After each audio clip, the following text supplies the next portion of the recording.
Assalamualaikum teman-teman semua, mudah-mudahan kalian sehat dan diberi kelapangan rezeki. Sebelum mulai, bolehlah kalian like, komen, dan subscribe dulu biar channel ini makin rame. Bismillahirrohmanirrohim, segala puji bagi Allah yang sudah ngasih kita kesempatan buat belajar sejarah, budaya, dan hikmah hidup. Jangan lupa tulis sholawat kepada Nabi Muhammad Shallallahu Alaihi Wasallam dan keluarganya di kolom komentar. Gampang banget, ketik ojo sholawat. Sekalian tulis juga kalian asal dari mono, biar kita makin akrab. Kawan-kawan, ayo kita tambah takwa, karena Allah firman dalam Al-Quran, bertakwalah kepada Allah, niscaya Dia ajarkan kepadamu ilmu. Ayat ini cocok banget sama kisah kita hari ini yang penuh pelajaran. Tonton video ini sampai habis ya.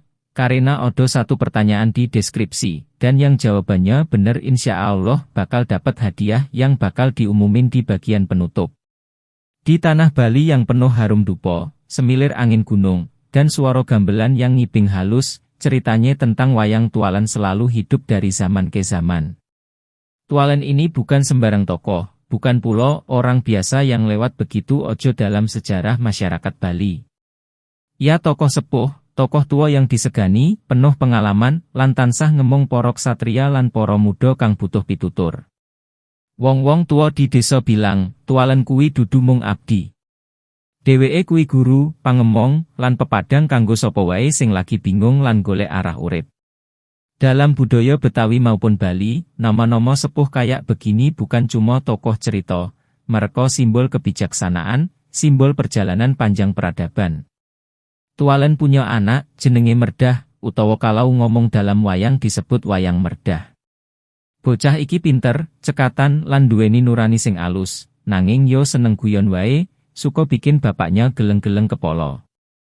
Kadang guyonane lucu, kadang agak ngelantur, tapi justru disitulah watak Merdah, polos tapi jujur, sederhana tapi penuh rasa penasaran. Romo, kula niki kepengin ngerti donya ngendi wae, nanging ojo kadohan nggih. Romo, begitu kata Merdah suatu kali. Tualan cuma nyengir dan bilang, dah, yang penting langkahmu lurus. Biar dunia sendiri yang ngebukain pintu. Suatu sore, pas matahari condong dan awan berubah jingga kemasan, angin sepoi ngehempas Bale Banjar. Di sono, para warga lagi bubaran latihan joget, suasana adem, burung-burung mulai balik ke pohon, lan udara mulai wangi karena dupo sore. Tualan yang biasanya duduk sambil meresapi suasana tiba-tiba ngerasa ada hawa aneh, semacam energi tua yang bangun dari tidur panjang. Merdah kowe krungu opo iki? Tanya Tualan lirih. Merdah melongok, kulo krungu, kaya swara kayu gesekan, Romo. Keduanya lalu melangkah pelan, mengikuti suara itu sampai ke pojokan Bale Banjar, dekat tumpukan barang-barang lama yang biasanya jarang diurus. Di situ berdiri satu sosok besar, ondel-ondel tua, warnanya sudah pudar, rambut ijunya kusut, dan cat wajahnya mulai ngelotok. Dari dulu boneka raksasa ini cuma dianggap benda antik yang dibawa pedagang Betawi puluhan tahun lalu, ya cuma sekadar hiasan, ora luweh. Tapi hari itu berbeda. Ondel-ondel itu ngadek kaku, kaya wong lagi nahan napas. Mata kacanya yang biasanya mati, tiba-tiba ngedap-ngedip lembut, kaya ada cahaya tipis yang kedap-kedip dari dalam. Tualan dan Merdah terdiam. Romo kok iso ngono? Tanya Merdah sambil mundur setengah langkah. Tualan maju perlahan, matanya tajam, tapi hatinya tetap tenang seperti tokoh sepuh yang sudah sering menghadapi kejadian ganjil. Tiba-tiba dilalah, boneka raksasa itu melek beneran. Mata kacanya berubah kayak mata makhluk hidup. Dari bibir kayunya terdengar suara lirih, bukan keras, bukan menakutkan, tapi halus seperti bisikan angin. Aku kudu mulih-mulih menyang Betawi, suaranya bergetar, jelas-jelas bukan suara jin atau suara orang, tapi suara memori tua yang sudah lama terperangkap. Merdah langsung menjerit kecil, astagfirullah. Romo, boneka iki ngomong. Tualan menepuk bahunya pelan, sabar, dah. Sing tua-tua gini biasanya nyimpen cerita panjang. Ojo wedi, ojo kagetan. Mereka berdua duduk di depan ondel-ondel tersebut, seperti duduk di depan tamu yang sangat dihormati. Angin berhenti sebentar, bale banjar mendadak hening, dan ayam yang biasanya ribut pun ikut diam seolah tahu ada sesuatu yang sakral sedang berlangsung. Tualen menatap ondel-ondel itu lekat-lekat. Dalam hatinya, ia tahu bahwa tidak ada benda hidup tanpa sebab, tidak ada pusaka yang bangun tanpa alasan. Dan benar saja, dari cahaya halus di wajah kayu itu, Tualen mulai melihat bayangan-bayangan masa lalu, kampung Betawi tempo dulu, ondel-ondel yang dijadikan penjaga kampung, keluarga seniman yang turun-temurun merawat tradisi, serta para tetua yang mengajarkan adab, agama, dan seni sebagai satu kesatuan hidup. Dari mana asalmu, nak? Tanya Tualen perlahan. Ondel-ondel itu menjawab tidak dengan koto-koto, tapi dengan kilas gambaran, sungai kecil, rumah panggung Betawi, suara rebono, dan anak-anak yang dulu sering main di bawahnya. Lalu muncul bayangan keluarga besar yang selalu mengiringi ondel-ondel itu saat acara-acara sakral. Tualen manggut-manggut. Dadi ngene, dah. Iki dudu boneka biasa. Iki pusaka keturunan Betawi. Merdah membelalakkan mata. Pusaka sing iso urip. Iya, dah. Pusaka sing nyimpen silsilah panjang keluarga, nyimpen sejarah seniman Betawi, lan nyimpen doa-doa penjaga kampung sing wis mati ratusan tahun. Dalam budaya Betawi, ondel-ondel bukan sekadar boneka raksasa. Ia simbol penjaga kampung, penjaga akhlak, pelindung anak-anak, dan penolak bala. Setiap keluarga tua yang memelihara ondel-ondel dipercaya punya hubungan spiritual dengan leluhur. Namun seiring waktu, banyak pusaka yang berpindah tempat, ada yang terjual, ada yang dibawa perantau, ada juga yang hilang dalam riweh kehidupan. Mungkin ondel-ondel tua ini salah satunya. Mungkin ia sudah ratusan tahun jauh dari rumah. Mungkin ia sudah terlalu lama menunggu seseorang untuk mengerti bahwa ia ingin kembali. Tualen mengelus permukaan kayu boneka itu, dan ia merasakan sesuatu. Bukan kayu biasa, tapi kayu yang menyimpan doa, air mata, kegembiraan, dan sejarah panjang. Nak, yen pancen pengen mulih, insya Allah bakal tak tulung. Bali lan Betawi kuwi podo nduweni jiwa seni lan budaya sing luhur. Opo maneh kowe iki penjaga? Ondel-ondel itu menunduk sedikit, seolah mengangguk. Merdah yang dari tadi masih gemeteran akhirnya berani bicara. Romo, menawi mekaten, kita kedah nganteri. Soko Bali tekan Betawi. Adoh, Romo. Tualen tertawa kecil. Yo adoh, dah. Tapi perjalanan sing adoh kadang iso mbuka misteri sing luwih gede. Dari situlah segalanya dimulai, perjalanan dua wayang Bali dan satu ondel-ondel Betawi yang hidup kembali. Sebuah perjalanan yang akan membuka rahasia lama, menghubungkan dua pulau, dua budaya, dua sejarah, lan loro ati yang sama-sama njaga warisan leluhur. Karena Tualen paham benar. Ini bukan boneka biasa. Ini adalah penjaga keturunan, penyimpan silsilah, dan pembawa pesan dari masa lalu, yang minta dipulangkan ke tempat asalnya.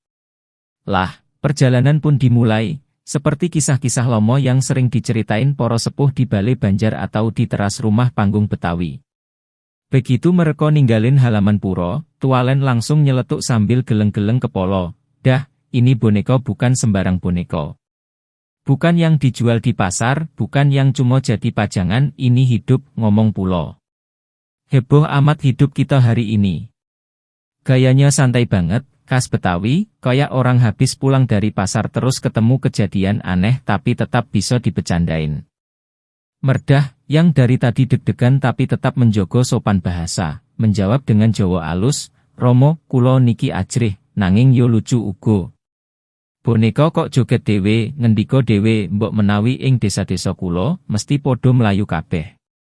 Tualen ngakak, hehehe, yo jangan lari-lari amat dah. Kalau lari terus kapan kita sampai Betawi?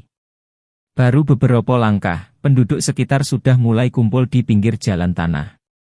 Odo yang keluar sambil bawa bakul sayur, odo bapak-bapak yang lagi motong kayu langsung berhenti, dan ibu-ibu yang lagi jemur pakaian ikutan ngintip. Reaksi mereka beragam, odo yang ketawa ngakak, odo yang melongo, odo yang ngusap-ngusap moto kayak gak percaya. Itu ondel-ondel jalan sendiri, Mak, tanya seorang anak kecil. Ibunya jawab, Nduk, jangan deket-deket. Tapi, lucu juga ya. Setiap beberapa langkah, ondel-ondel itu tiba-tiba goyang badannya pelan, kayak lagi joget lenong Betawi. Gerakannya gak serem, malah lucu. Kadang goyang kiri, kadang ke kanan, lalu tiba-tiba manggut-manggut seperti ikut irama yang cuma dia yang bisa denger. Anak-anak kampung langsung ngakak berjamaah. Bang! Bang! Suruh joget lagi dong, teriak anak-anak Bali yang biasanya cuma lihat barong atau rangdo, kini takjub lihat boneka raksasa dengan goyo Betawi. Tualan melambaikan tangan santai, jangan disuruh-suruh mulu, nanti capek dia. Ondel-ondel itu tiba-tiba manggut sekali, kayak bilang, iyo, capek juga kali. Merdah langsung loncat kecil, Romo. Kulo ndelok, niku manggut. Astagfirullah, boneka kok manutan. Tualan tertawa, dah, hidup tuh emang banyak kejutan. Kalau semua bisa ditebak, hidup jadi koyak makan nasi tanpa lauk. Hambar. Perjalanan mereka melewati sawah-sawah hijau yang tertib angin, ladang-ladang sing wangi ireng tanah, serta sungai kecil yang gemericik. Sepanjang jalan, penduduk podo cerita-cerita sendiri soal opo yang mereka lihat. Odo bapak-bapak yang nyeletuk, duh, ini mah syuting film kali yo. Odo nenek-nenek yang bilang, ndak, ini pertanda leluhur mau ngasih kabar baik. Bahkan odo yang nyeletuk, ini ondel-ondel Betawi yo. Dulu saya pernah lihat di TV. Di satu warung kopi pinggir jalan, para pelanggan udah ngumpul sambil ngeliatin Tualan dan Merdah lewat. Mereka duduk sambil bawa kopi panas, nyeruput pelan, dan matanya tak lepas dari rombongan itu. Waduh, lihat tuh, boneka raksasa jalan kayak manusia, kata seorang bapak. Iyo, tapi jalannya agak goyang-goyang, kayak abis masuk angin, sambung yang lain. Tualan ngedenger, terus nyeletuk sambil ketawa, abang-abang, ini bukan masuk angin, ini goyo Betawi dibuat Bali. Penduduk tertawa bareng-bareng. Suasana benar-benar kayak festival dadaan. Merdah yang jalannya agak gemeter karena masih takut, tetap mencoba sopan. Romo, kulo niki isin. Wong akeh banget nonton. Tualan jawab, dah, perjalanan itu memang begitu. Kalau mau nganterin ondel-ondel sakral, ya harus siap diliatin, siap dikomenin, siap dibecandain.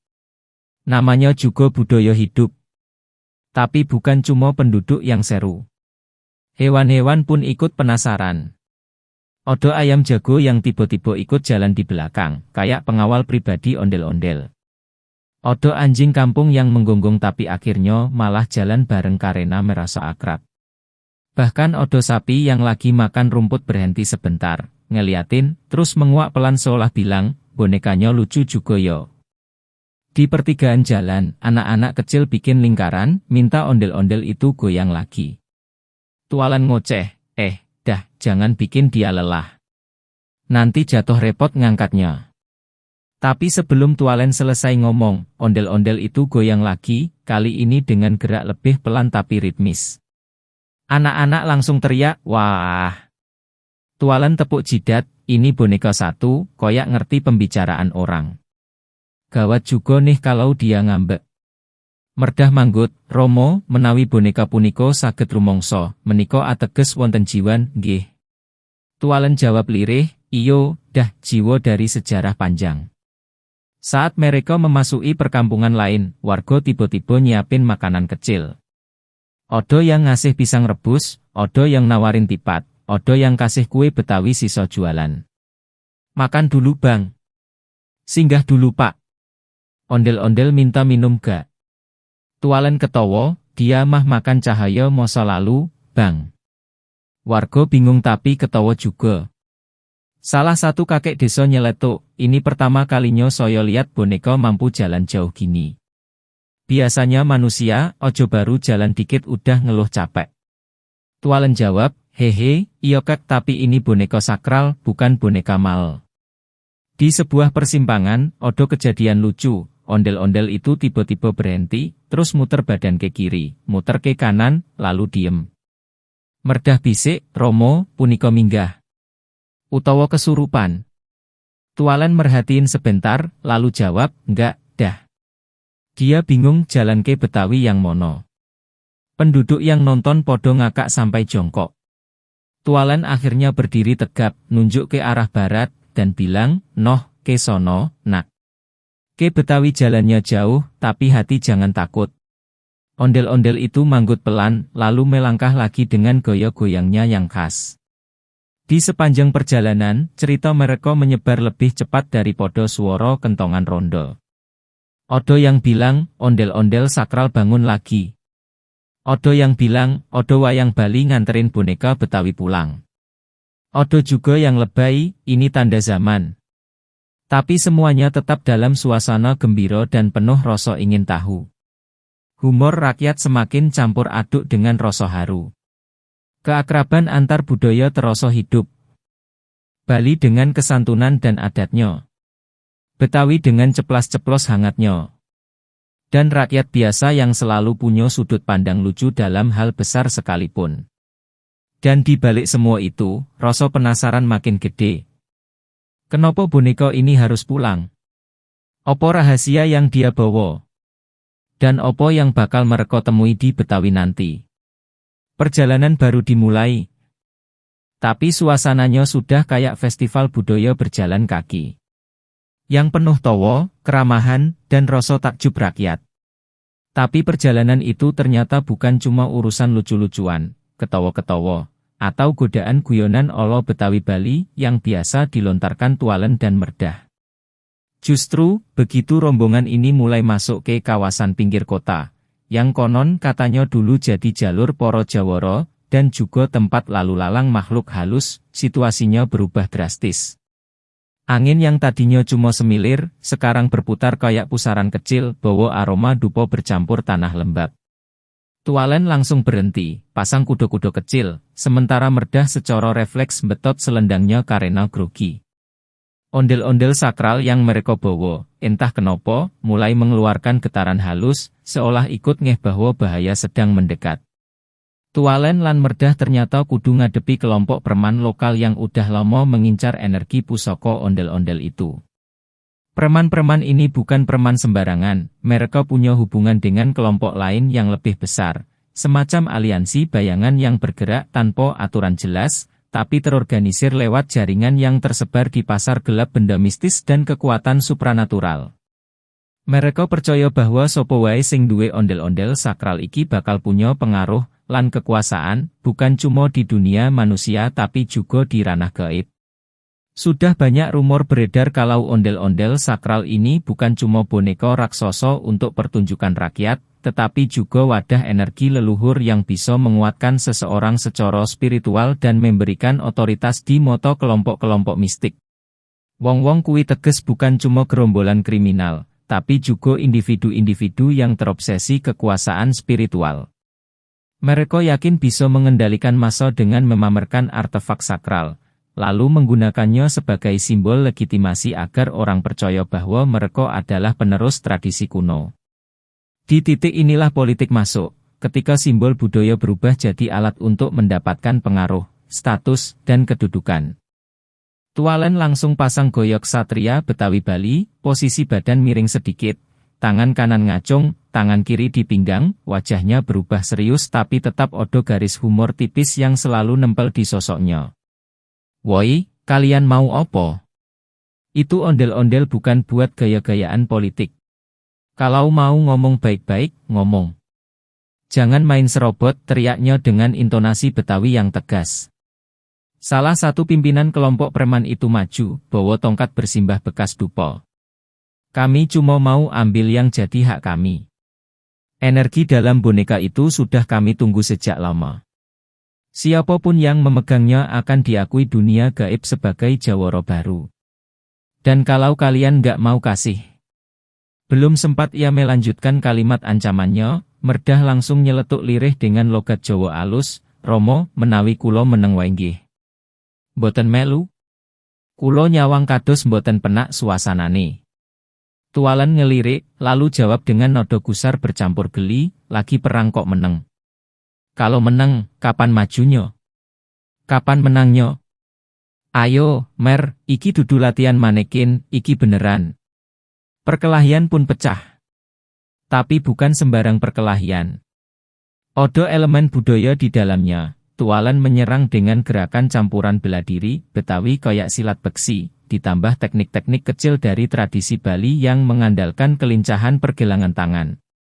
Sementara Merdah, meskipun awalnya pengen meneng wae, akhirnya ikut nimbrung dengan gaya yang lebih lucu daripada heroik, tetapi justru efektif. Ia menari sedikit, lalu ngibrit kiri kanan, bikin lawan bingung. Setiap kali ia akan dipukul, dia refleks menunduk sambil teriak, aduh, nyuwun sepisan, malah memukul balik lutut lawannya. Di tengah kekacauan itu, muncul pula makhluk halus, beberapa sosok samar yang bentuk tubuhnya mengikuti bayangan pohon, entah dari hutan kecil terdekat atau muncul dari energi konflik. Mereka berwujud setengah manusia setengah kabut, dengan mata merah redup, melayang tanpa suara. Mereka ikut rebutan energi pusaka ondel-ondel. Lumrah, karena energi itu bisa menyeimbangkan atau mengacaukan batas antara dunia, manusia dan dunia roh. Kalau jatuh ke tangan yang salah, dunia bisa jadi penuh gangguan gaib. Tualen sadar betul bahwa musuh mereka bukan cuma daging dan tulang, tapi juga entitas spiritual yang bisa menggoda, menipu, atau menyerap energi. Dengan membungkuk sedikit, ia memegang salah satu gelang kayu yang selalu ia bawa, lalu membisikkan doa singkat yang diajarkan leluhur. Cahaya lembut muncul, menyingkirkan beberapa makhluk halus itu sementara waktu. Di sisi lain, Merdah malah terperosok ke semak-semak, tapi dari semak itu ia menemukan bambu kecil yang sudah mengering, lalu tanpa sengaja memainkannya kayak seruling, dan entah kenapa suara itu bikin makhluk halus lainnya menjauh. Tualen sempat nyeletuk, Mer. Bagus tuh. Teruskan. Jangan kelamaan sembunyi. Merdah menjawab panik, Lho, Romo. Kulo meneng wae kok malah iso ngusir roh. Iki piye, Romo? Tualen ngikik kecil meski lagi perang, yah kadang hidup gitu, Mer. Hal yang kamu takutin malah jadi kekuatanmu. Perang makin intens ketika preman-preman tadi bawa bendera dengan simbol-simbol tertentu yang menunjukkan afiliasi mereka. Odo yang gambarnya moto satu, odo yang lambang kepala harimau, odo yang memakai gelang dari serat pohon mistis.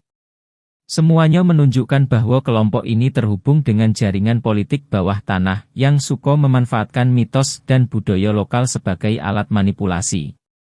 Mereka paham bahwa masyarakat mudah percaya pada simbol-simbol sakral, jadi mereka menjadikannya alat propaganda. Tualen, dengan suara keras yang sampai menggema, berteriak, denger yo. Budaya itu buat dijogo. Bukan buat dipakai manipulasi rakyat kecil. Ondel-ondel adalah penjogo kampung, bukan alat rebutan kursi. Sayangnya, preman-preman itu hanya tertawa. Zaman sekarang, kawan, yang sakral bisa jadi komoditas. Yang budaya bisa jadi bahan kampanye. Yang petuah leluhur bisa dipelintir jadi janji palsu. Kamu pikir kami pertama? Banyak yang sudah pakai coro begini untuk naik derajat. Ucapan itu memicu amarah Tualen.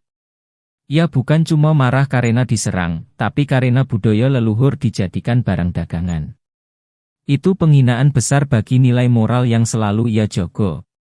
Dengan teriakan pendek, ia menggulingkan badan ke depan, memukul tanah dengan telapak tangan, menciptakan gelombang kecil yang bikin beberapa lawannya terpental. Di sisi lain, ondel-ondel sakral itu tiba-tiba bergerak sendiri. Dadanya menyolo, matanya berkedip perlahan, seolah ikut menolak gagasan bahwa ia harus menjadi simbol kekuasaan tanpa moral. Setiap goyangannya memancarkan energi ke arah Tualen dan Merdah, memberi kekuatan tambahan sekaligus melindungi mereka dari serangan makhluk halus yang berusaha masuk ke tubuh mereka. Dalam situasi kacau seperti itu, ada juga warga yang menonton dari jauh. Mereka melihat betapa absurd tapi bermakna pertempuran itu. Dua tokoh rakyat melawan kekuatan yang ingin mengubah budaya menjadi alat politik. Beberapa warga bahkan berdoa lirih, takut kalau ondel-ondel itu jatuh ke tangan yang salah. Anak-anak bersembunyi di balik pintu, tapi mereka juga melongo kagum melihat ondel-ondel bergerak sendiri. Setelah perkelahian berlangsung cukup lama, suasana berubah. Angin mereda, makhluk halus mulai menghilang, dan preman-preman itu mundur setelah menyadari bahwa energi ondel-ondel tidak bisa mereka kendalikan tanpa kesiapan spiritual. Mereka kabur sambil melempar ancaman, kami balik lagi. Energi itu tak akan selamanya di tangan kalian. Tapi Tualen hanya menepuk bahu Merdah, lalu berkata bijak, biarkan mereka ngomong. Yang penting kita jaga moral, jaga budaya, jaga kampung. Kekuasaan tanpa akhlak cuma bikin kerusakan. Sehebat apapun energi yang mereka incar, kalau hati mereka kotor, ya tetep nggak bakal bisa. Merdah mengangguk, napasnya masih ngos-ngosan, Romo, kulo setuju. Nanging sakniki kulo ngelih. Warsa ngene perang terus malah mbok menawa mbutuhake jajan sekedhik. Tualen tertawa keras, iyo. Kita makan dulu. Biar energi kita balik lagi. Perang besar masih panjang, Mer. Dan begitulah, pertempuran itu bukan hanya benturan fisik, tapi juga benturan nilai, moral, dan kepentingan politik yang memanipulasi budaya. Intinya jelas. Kekuasaan tanpa akhlak cuma bikin kerusakan, dan budaya tak boleh dijadikan alat perebutan kuasa. Waktu mereka lewat sebuah kampung tua Betawi yang letaknya agak tersembunyi dari jalan besar. Kampung dengan pepohonan tinggi, jalan tanah yang lembut kalau diinjak, serta aroma masakan rumahan yang masih nempel di udara, ondel-ondel sakral itu tiba-tiba berhenti. Padahal sejak awal ia cuma ngikutin Tualen lan Merdah tanpa protes, goyang sedikit kalau lagi seneng, dan diem kalau lagi fokus. Tapi kali ini beda. Gerakannya berhenti total, seperti ada sesuatu dalam dirinya yang memanggil. Ondel-ondel itu berdiri tepat di depan sebuah rumah panggung kayu dengan warna yang sudah memudar.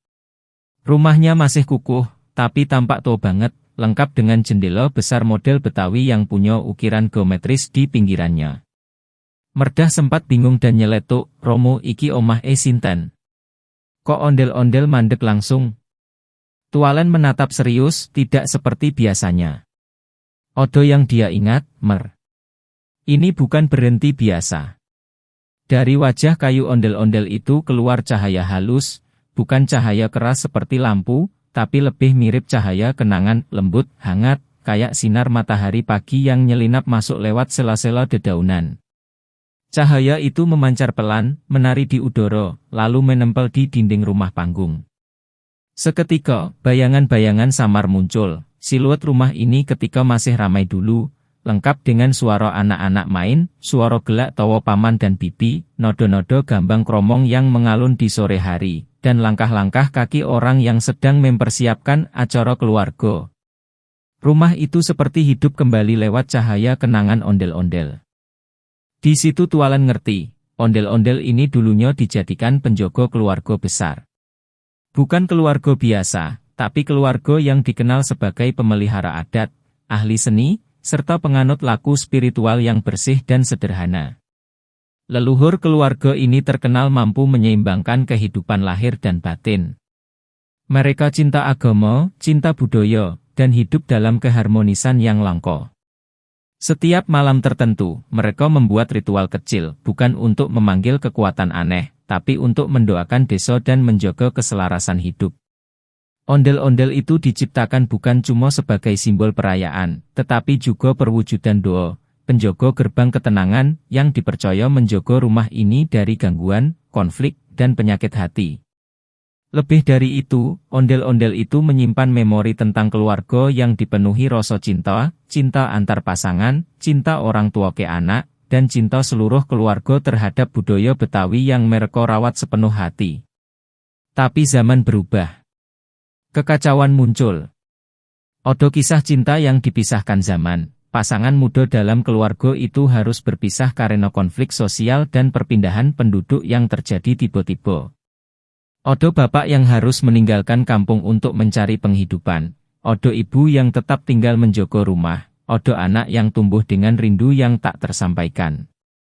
Keluarga yang dulunya utuh perlahan kehilangan penjaganya, satu persatu pergi, entah karena kehidupan, entah karena takdir. Dan di tengah semua itu, ondel-ondel ini tetap tinggal diam, setia, walaupun lambat laun ditinggalkan dan dilupakan. Ia menyimpan semua cerita, tawa, air mata, doa yang tak pernah selesai, bahkan cinta yang tak sempat kembali podo muaranya. Sekarang, ketika ia kembali berdiri di depan rumah tua itu, wajah kayunya seperti memancarkan rindu yang tak pernah terobati. Bukan rindu manusia, tapi rindu dari sebuah simbol budaya yang punya jiwa, karena begitu banyak doa dan cinta yang dulu dititipkan kepadanya. Tualen berjalan mendekat, letakkan tangannya di dada ondel-ondel. Ia bisa merasakan getaran halus, seperti detak jantung yang sangat pelan. Jadi begitu kamu cuma ingin pulang. Kamu ingin memastikan keluarga yang dulu kamu jaga masih damai, katanya pelan. Merdah manggut-manggut sambil ngomong lirih, yo ngoten, Romo. Wong sing kelangan keluarga iku loro atine. Ia mengusap mata. Merdah memang suka lebay kalau menyentuh hal-hal emosional, tapi kali ini bukan lebay, benar-benar tersentuh. Iki ondel-ondel wis kelangan keluarga puluhan tahun. Menawi kula, mbok menawa sampun boten saged kuat, Romo. Cahaya dari wajah ondel-ondel mulai berubah bentuk, memperlihatkan adegan-adegan masa lalu. Sepasang suami istri saling menatap penuh kasih, anak kecil yang naik ke panggung sambil tertawa, seorang nenek mengipasi ondel-ondel sambil berdoa dalam bahasa Betawi halus. Odo suasana damai, hangat, penuh cinta, sebuah harmoni yang hanya dapat lahir dari keluarga yang saling menjogo hati. Tualen duduk di tangga rumah panggung, merasa seolah dirinya sedang menyaksikan film kehidupan orang lain, tapi entah kenapa ikut kebawa. Mer, kamu lihat. Ini cinta yang sederhana tapi kuat. Bukan cinta penuh drama kayak di lakon-lakon kerajaan. Ini cinta rakyat. Cinta keluarga kecil yang hidup opo adanya. Laku spiritual mereka itu bukan soal kesaktian, tapi soal keikhlasan. Merdah ikut duduk, menarik napas panjang. Romo, ono wong-wong sing laku spiritual mung kanggo kepentingan pribadi, gold nomo, gold derajat. Tapi keluarga iki lakune kanggo saling ngopeni, yo. Tualen mengangguk. Iyo, Mer. Laku spiritual itu sebenarnya bukan untuk naik level, tapi untuk menurunkan ego. Dan itu yang ondel-ondel ini warisi. Angin desa bertiup pelan, menggerakkan dedaunan, seolah ikut mengamini pembicaraan mereka. Suara burung kecil mengalun di kejauhan, menambah suasana syahdu yang sulit ditemukan di daerah kota yang penuh hiruk-pikuk. Kampung tua itu bagaikan ruang waktu yang terhenti sementara, membiarkan kenangan keluarga yang hilang menari lagi di bawah sinar lembut ondel-ondel. Ondel-ondel itu lalu memancarkan cahaya yang lebih terang, tapi tetap hangat. Cahaya itu mengalir menuju rumah panggung, menutup bekas-bekas luka sejarah yang mungkin tertinggal di dindingnya. Setelah itu, ia mengeluarkan satu getaran kecil, sebuah tanda bahwa ia telah menitipkan doa terakhirnya. Doa agar keturunan keluarga itu, dimanapun mereka berada, tetap dalam lindungan yang maha kuasa, tetap menjaga budaya, tetap menjaga hati. Merdah berkata lirih, Romo iki dudu boneka maneh. Iki layang rindu sing ora tau tekan. Lan saiki pungkasane tekan. Tualen tersenyum kecil, lalu menatap ondel-ondel itu dengan kagum. Iyo, Mer. Kadang benda mati bisa lebih setia daripada manusia. Suasana hening. Tapi bukan hening kosong, melainkan hening penuh makna, hening yang menyatukan cinta, keluarga, dan spiritualitas menjadi satu tarikan napas yang damai. Setelah beberapa lama, cahaya ondel-ondel meredup. Ia kembali menjadi patung raksasa seperti biasanya, tapi ada perubahan. Beban yang ia bawa selama puluhan tahun seakan telah terangkat. Matanya tampak lebih tenang, lebih damai, lebih ikhlas. Tualen berdiri lagi, menepuk bahu Merdah. Ayo, Mer. Kita lanjut. Ondel-ondel ini sudah pulang. Sekarang tinggal kita yang harus meneruskan perjalanannya. Merdah mengangguk, nggih, Romo. Nanging Romo ngerti ora? Kulo rumangsa enteng. Kaya sing kita lakoni iki ora mung tugas, nanging yo bagian saka ngembalikan cinta lan kenangan. Tualen tersenyum, betul, Mer. Perjalanan kita bukan cuma fisik, tapi hati. Dan perjalanan hati selalu panjang. Mereka pun melangkah, meninggalkan rumah tua itu dengan perasaan yang berbeda. Ondel-ondel mengikuti dari belakang, tanpa goyang lucunya kali ini, seakan sedang berjalan dengan penuh hormat. Mereka bertiga melanjutkan perjalanan menuju babak berikutnya, tapi kini dengan pemahaman baru. Ondel-ondel bukan hanya simbol budaya, tapi wadah cinta, keluarga, dan laku spiritual manusia. Dan perjalanan itu terasa semakin berarti.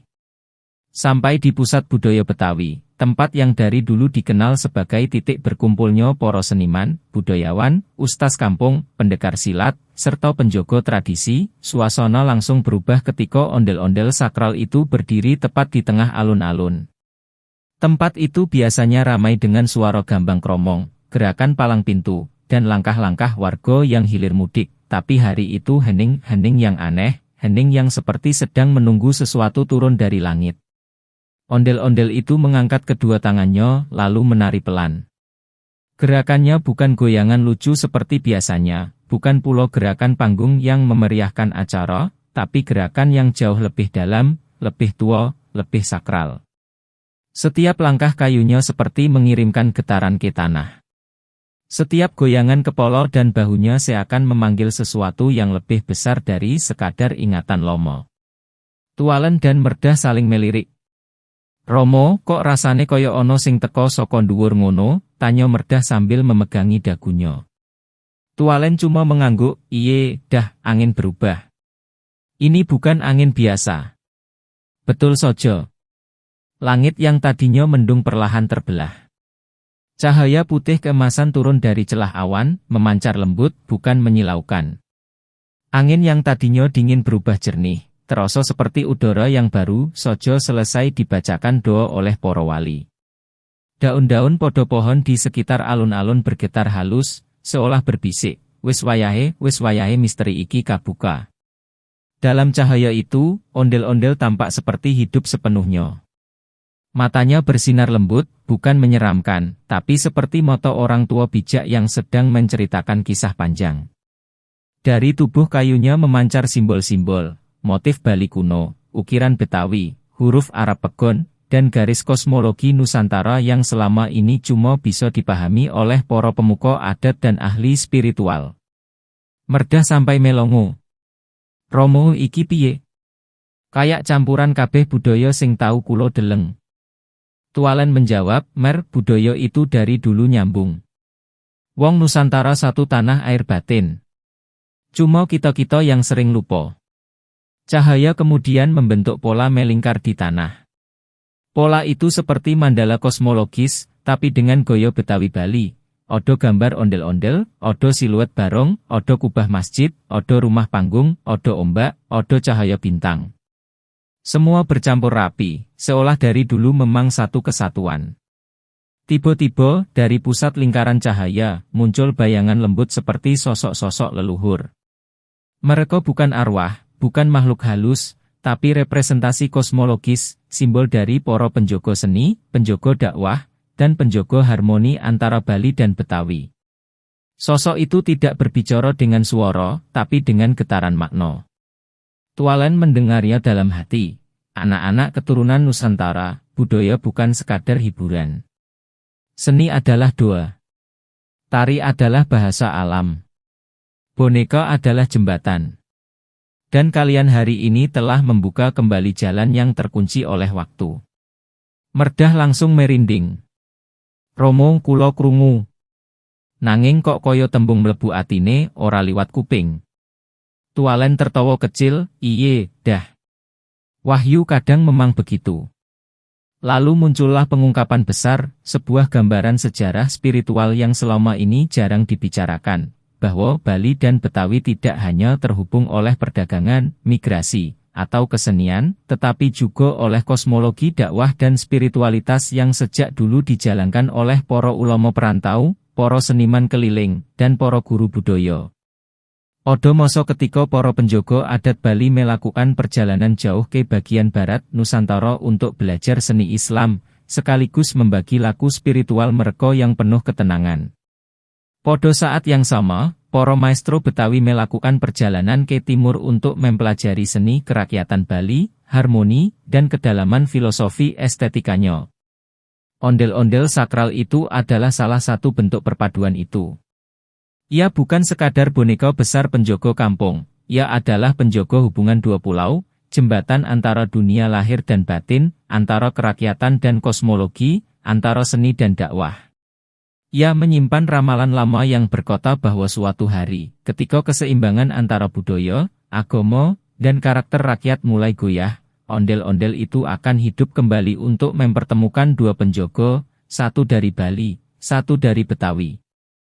Dan ramalan itu tepat, Tualen dan Merdahlah dua penjogo itu. Merdah nyengir tipis, Romo berarti kulo ki bagian saka ramalan. Wah, kulo yo ora nyongko. Kulo pikir mung bocah sing seneng guyon wae. Tualen menepuk kepalanya, kadang sing guyon justru paling peko. Wong atin enteng. Setelah itu, gambaran kosmologis menampilkan garis panjang seperti sungai cahaya, yang mengalir dari Gunung Agung ke arah Batavia Lama. Di sepanjang aliran itu, tampak jejak-jejak perjalanan para guru laku, para jawara, para pedagang yang berzikir sambil berdagang, dan para seniman yang mengajarkan harmoni lewat tari, musik, dan humor rakyat. Merdah sampai terpesona. Romo, iki kabeh sambungan apik tenan. Kaya takdir sing ora bisa diputus. Tualen mengangguk, takdir budaya memang begitu, Mer. Bukan soal dominasi, tapi soal sambungan hati. Tiba-tiba langit berdebar. Suara halus seperti gemuruh lembut terdengar dari atas. Cahaya di sekitar ondel-ondel semakin kuat. Dan dari ujung cahaya itu, terdengar bisikan wahyu. Wahai penjogo, perjalananmu tidak sia-sia. Hari ini penghubung dua kebudayaan telah pulang ke rumahnya. Jangan biarkan generasi mendatang lupa bahwa seni adalah nasihat, budaya adalah jalan hidup, dan sejarah adalah jembatan antaruh. Merdah langsung berkoco-koco. Romo kulo kroso koyo ngimpi. Nanging iki nyoto. Tualen memeluk bahu Merdah. Iye, dah hari ini kita bukan cuma nganterin boneka. Kita ngebukain sejarah. Cahaya itu perlahan mereda. Langit kembali normal. Angin bertiup seperti biasa. Suasana alun-alun kembali riuh oleh burung dan suara manusia yang mulai keluar dari rumah. Merasa ada sesuatu yang baru saja terjadi. Tapi Tualen, Merdah, dan ondel-ondel itu tahu, sebuah misteri besar telah terungkap. Dan sejak hari itu, hubungan kosmologis Bali-Betawi tidak lagi jadi cerita samar, tapi kenyataan yang baru saja mereka saksikan dengan mata kepala sendiri. Alhamdulillah, teman-teman, terima kasih udah nonton sampai selesai. Jangan lupa terus bersolawat kepada Nabi Muhammad Shallallahu Alaihi Wasallam dan keluarganya, serta tetap jaga takwa dalam hidup kita. Untuk kalian yang jawab pertanyaan dengan benar di komentar, saya doakan, ya Allah, yang Maha Menjaga, limpahkanlah kepada saudaraku keturunan dan keluarga yang baik, yang menjadi penerus akhlak mulia dan kemuliaan hati. Anugerahkanlah kepadanya lingkungan yang penuh kebaikan, persaudaraan, dan ketenangan. Jauhkan ia dari segala permusuhan, perselisihan, perang, dan konflik, lahir maupun batin. Tanamkan dalam dirinya cinta dan rasa kekeluargaan yang semakin kuat, serta istiqomahkan hatinya dalam zikir, ibadah, dan laku spiritual yang engkau ridai. Jadikan setiap langkahnya kokoh, penuh kebijaksanaan, dan bercahaya oleh petunjukmu. Jika engkau takdirkan ia memegang amanah kepemimpinan, politik, atau kekuasaan, maka jadikan ia pemimpin yang adil, merakyat, penuh humor yang menyejukkan, serta jauh dari sifat zalim. Karuniakan kepadanya pemahaman moral, etika, dan filsafat hidup yang lurus. Ya Allah, jadikan hidupnya berkah, jalannya lapang, dan akhir usianya dalam husnul khatimah. Amin. Kalau jawabannya salah, semoga kalian tetap sehat selalu. Silakan komen juga mau judul apalagi tentang ondel-ondel. Siap kita buatin.